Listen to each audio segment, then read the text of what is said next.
বলিউডের কিংবদন্তি দম্পতি ধর্মেন্দ্র ও হেমা মালিনীর মেয়ে ঈশা দেওয়াল। বাবা মায়ের দেখানো পথেই হাঁটেন তিনি, পর্দায়ও পেয়ে যান সাফল্য।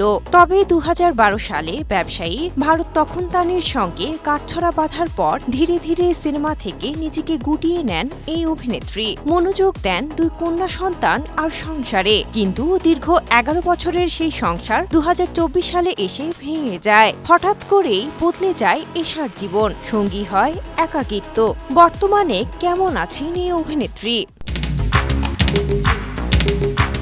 বিবাহ বিচ্ছেদের পর জীবনের এই নতুন অধ্যায়ে এসে নিজের শূন্যতা আর একাকিত্ব নিয়ে সম্প্রতি এক সাক্ষাৎকারে খোলামেলা কথা বলেছেন ঈশা। তার মতে, মানুষের জীবনের সবচেয়ে সুন্দর ও গুরুত্বপূর্ণ অনুভূতি হলো ভালোবাসা এবং রোম্যান্স। আর জীবনের এই পর্যায়টিতে এসেই তিনি তীব্রভাবে সেই ভালোবাসার অভাব বোধ করছেন।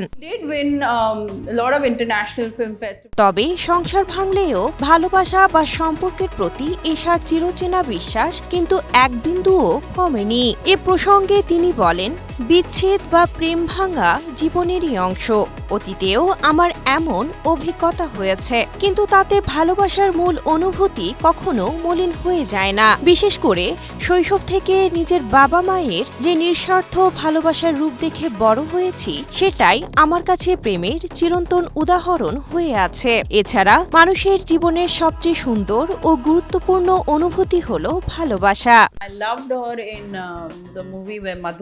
ভারত তখতানির সঙ্গে বিচ্ছেদের মতো কঠিন সময়ে নিজের পরিবারকে সবসময় পাশে পেয়েছেন ঈশা। তবে পুরো বিষয়টি অত্যন্ত সংবেদনশীল হওয়ায় এবং সন্তানদের ভবিষ্যতের কথা চিন্তা করে এই বিচ্ছেদ নিয়ে কাদা ছোড়াছুড়ি করতে চাননি কোনো পক্ষই। এ নিয়ে ঈশা বলেন, পেশাগত কারণে আমাদের জীবনটা সবার সামনে চলে এলেও আমরা ব্যক্তিগত বিষয়গুলো আড়ালে রাখতে চেয়েছি, কারণ এই সময়ে প্রতিটি পদক্ষেপ খুব সাবধানে ফেলতে হয়।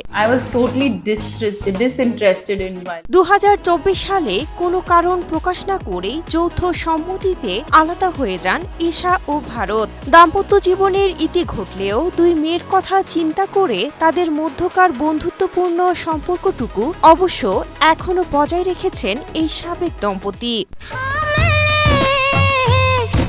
Cynthia Aktari, Asia post.